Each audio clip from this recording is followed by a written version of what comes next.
Yeah, the like. Ready? This is a real strange story, but there have probably been a lot like it over the years. Now, this picture we have says Richard A. Jones left. And then um, there's another man in a picture next to him, and um, that's a look-alike.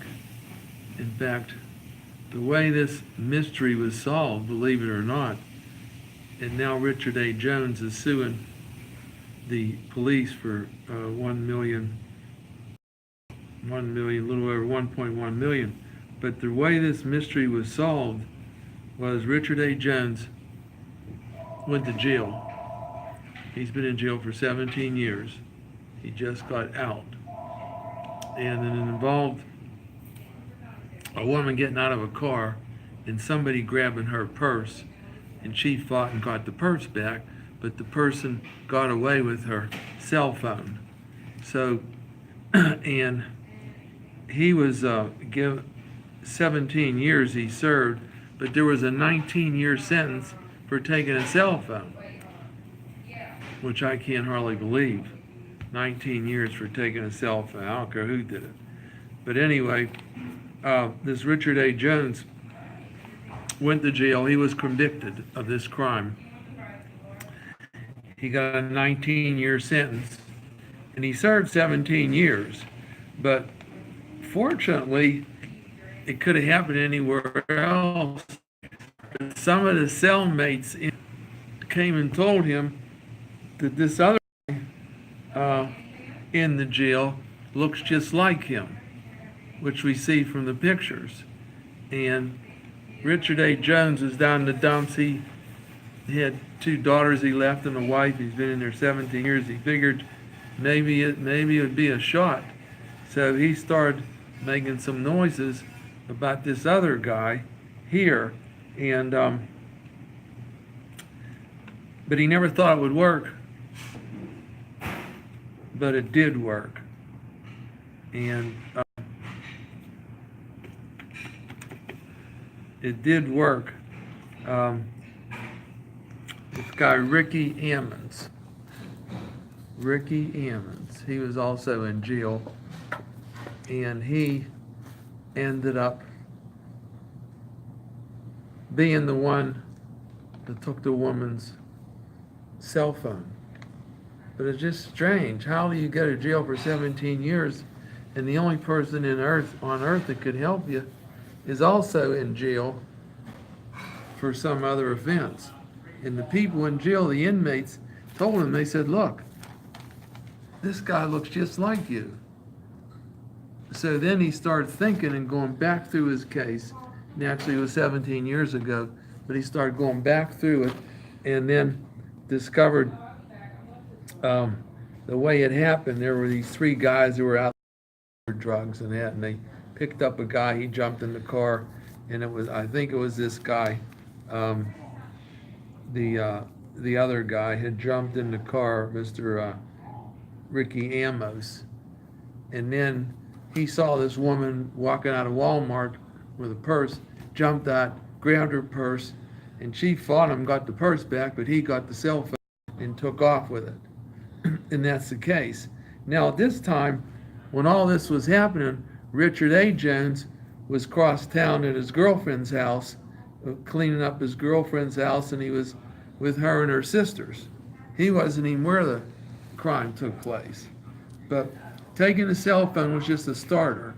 And I don't know how you can do 17 years for a cell phone. Actually, his sentence was 19 years. And he served 17, and the judge let him out last year. Now, they started going through these pictures and all that, and the fact that these 2 look alike so much, and probably he never would have even gone to jail if they had DNA, which they have now. I don't think they had it then, because with the DNA, he probably wouldn't have gone to jail. But who are they going to test the DNA with? They didn't have this guy. I don't know when they picked him up, but he got picked up and got put in the same jail, which is really a coincidence. I mean, it's 1 in 1 million. He's going to be in the same jail. And then the inmate said, "Oh, you two look alike." So he started working on it, and they had photos. It seems like when he went through his first trial and he was found guilty, the only photo that came up was his. It showed the photo, and the jury said, "Yeah, that's the guy." And I guess these two guys in the car testified against him. I don't know, but they were out looking for money to buy drugs. And actually, they're going to do whatever the court wants. They probably testified against him for the invention of drugs.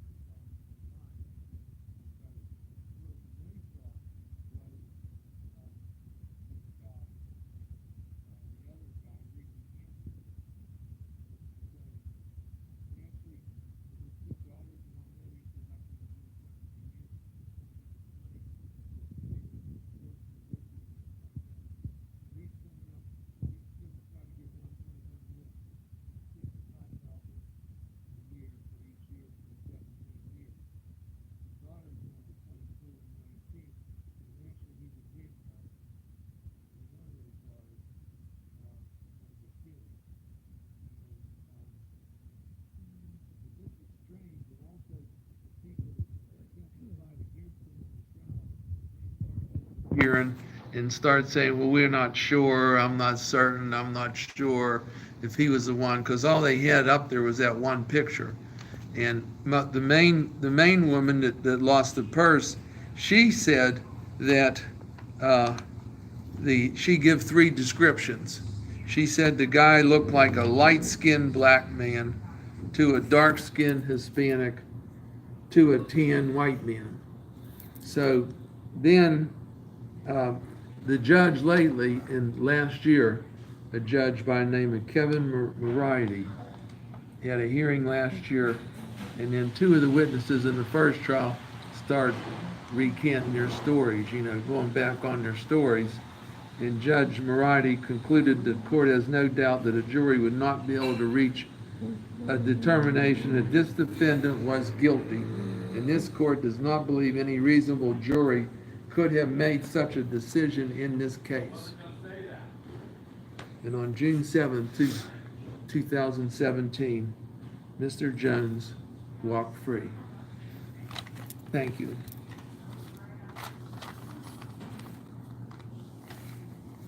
They haven't heard one like that, right?